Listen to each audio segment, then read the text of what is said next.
Salam pemirsa, saat ini semua sorotan tertuju pada Xi Jinping. Bukan karena ia menerima perlakuan Bak Kaisar di Kamboja, lengkap dengan payung kuning kehormatan, atau karena seorang perempuan yang tampak mirip dengan putrinya, Xi Mingche, terlihat membawa tas di belakangnya. Bukan.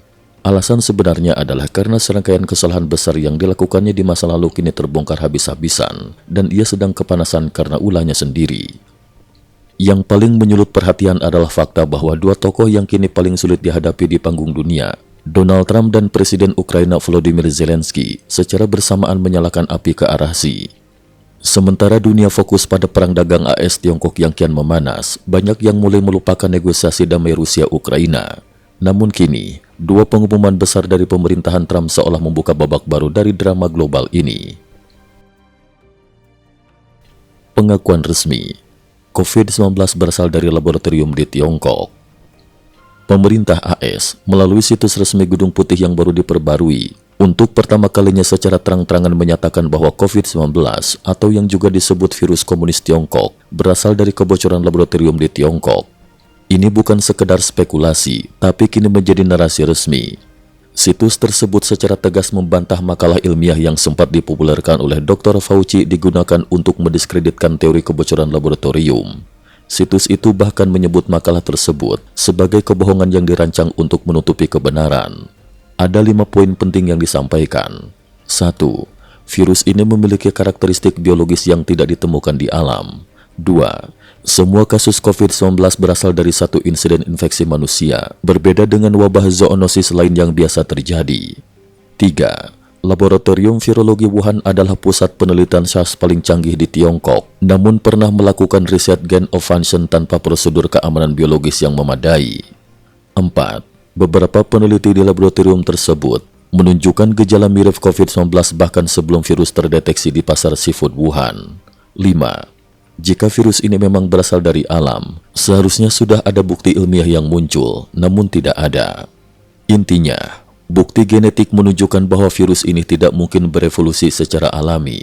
Ia adalah hasil rekayasa yang melampaui kemampuan evolusi alamiah.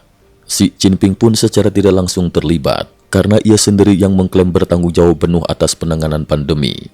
Ia pernah menyatakan di depan Direktur Jenderal WHO, Tedros Adhanom, bahwa penanganan pandemi ini sepenuhnya dikendalikan dan diarahkan secara pribadi olehnya. Seruan dunia, waktunya mengadili dalang pandemi. Kini saat Amerika Serikat mengakui bahwa pandemi ini adalah bencana buatan manusia, konsekuensinya adalah harus ada pertanggungjawaban. Gedung Putih secara terbuka menyebut beberapa nama dan lembaga yang dianggap bertanggung jawab, termasuk Dr. Anthony Fauci, Victor Daszak dari EcoHealth Alliance, Dr. David Morens, penasehat senior Fauci, NIH, National Institute of Health, WHO, Departemen Kesehatan dan Layanan Kemanusiaan AS, HHS. Tapi ini baru langkah awal. Target utama dari gelombang pertanggungjawaban berikutnya tentu adalah Tiongkok dan langsung menuju Xi Jinping sendiri. Serangan gelombang kedua. Trump gunakan virus sebagai senjata diplomatik. Trump membuka medan tempur kedua dengan memainkan kartu virus. Ia sadar bahwa semua negara adalah korban pandemi ini dan banyak di antaranya menderita parah. Oleh karena itu, alih-alih hanya mengandalkan negosiasi tarif dengan 70 lebih negara, Trump kini punya alasan moral global, meminta negara-negara itu untuk ikut memblokir dominasi ekonomi Tiongkok dengan alasan mereka juga korban dari virus buatan Tiongkok. Strategi ini tidak memerlukan insentif seperti pemotongan tarif karena setiap negara sudah memiliki alasan moral untuk menuntut pertanggungjawaban. Bukti baru, satelit Tiongkok dukung serangan teroris Houthi.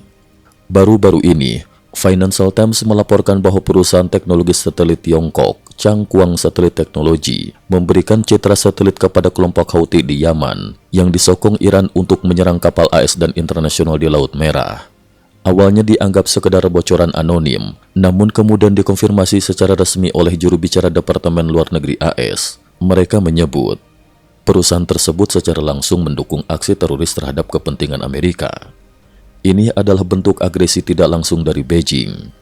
Changguang, yang berasal dari Institut Optik dan Mesin Presisi Changchun, CIOMP, memiliki lebih dari 100 satelit. dan berencana meningkatkannya menjadi 300 pada akhir 2025. Dengan kemampuan mengambil citra setiap 10 menit dari seluruh penjuru dunia, ini bukan perusahaan biasa, melainkan tangan panjang militer Tiongkok. Mereka sebelumnya juga menyuplai citra resolusi tinggi kepada grup Wagner Rusia untuk merebut Bakhmut di Ukraina. Perusahaan ini sudah disanksi AS sejak 2023. Ukraina menuduh Tiongkok langsung kirim senjata ke Rusia. Tuduhan lebih keras datang dari Zelensky. Ia menyatakan bahwa Tiongkok ini secara langsung menyediakan senjata dan bubuk mesiu ke Rusia. Bahkan lebih jauh, Ukraina mengklaim telah menemukan pabrik senjata milik Tiongkok yang beroperasi langsung di dalam wilayah Rusia.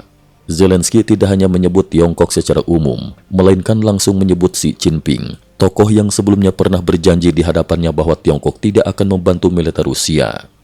Ini menandai pergeseran besar dalam kebijakan Ukraina terhadap Tiongkok. Tidak hanya itu, Ukraina juga resmi menjatuhkan sanksi kepada 3 perusahaan Tiongkok. 1. Beijing Aerospace Changfei Technology. 2. Chichou Precision Machinery Manufacturing. 3. Zhongfu Shenying Carbon Fiber Co. Ltd. Ini adalah pertama kalinya Ukraina menjatuhkan sanksi terhadap perusahaan Tiongkok, tanda bahwa hubungan mereka benar-benar retak. Kebimbangan Trump, tetap dukung Ukraina atau pukul mundur Rusia. Bersamaan dengan itu, Trump kini berada di persimpangan jalan. Ia sebenarnya lebih menyukai pendekatan lunak terhadap Putin, dengan harapan bisa memediasi perdamaian Rusia-Ukraina. Tapi kini ia juga melihat Tiongkok sebagai aktor jahat yang semakin aktif membantu Rusia. Trump bisa saja berhenti menjadi penengah perdamaian dan memfokuskan diri pada tekanan maksimal terhadap Beijing. Namun jika ia benar-benar menarik diri dari mediasi, ada risiko perang bisa makin memburuk dan AS kehilangan posisi moral di mata dunia. Trump sendiri sempat menolak permintaan Zelensky untuk membeli sistem pertahanan rudal Patriot senilai $50 miliar karena khawatir akan memperkeruh hubungan dengan Putin. Tapi jika kini ia benar-benar menghentikan bantuan gratis ke Ukraina dan hanya menjual senjata secara komersial, itu bisa menjadi jalan tengah yang strategis. AS mendapat untung, Ukraina tetap dapat dukungan, dan tekanan terhadap Rusia tetap ada. Kesimpulan, dunia menuju persimpangan baru. Xi Jinping, yang dulunya tampil bak penguasa tak tergoyahkan, kini tengah berada di titik rawan.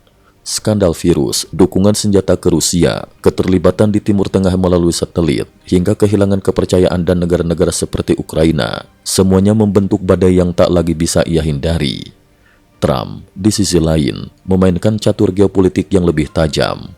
Ia menggunakan pandemi sebagai alasan moral global, menggandeng sekutu, sekaligus memperkuat posisi Amerika sebagai pemimpin dunia yang tak segan bertindak. Akankah konflik terbuka antara AS dan Tiongkok terjadi? Jika Beijing terus bersikap keras kepala dan menolak mundur, bukan tak mungkin, untuk pertama kalinya kita benar-benar mendekati batas antara diplomasi dan perang terbuka. Cukup sekian dulu, terima kasih atas perhatiannya. IT News juga memiliki channel di platform kancing.com. Mohon kunjungan dan bantu subscribe agar bisa mengikuti perkembangan dunia tanpa batas. Terima kasih. Link kancing ada di dalam description.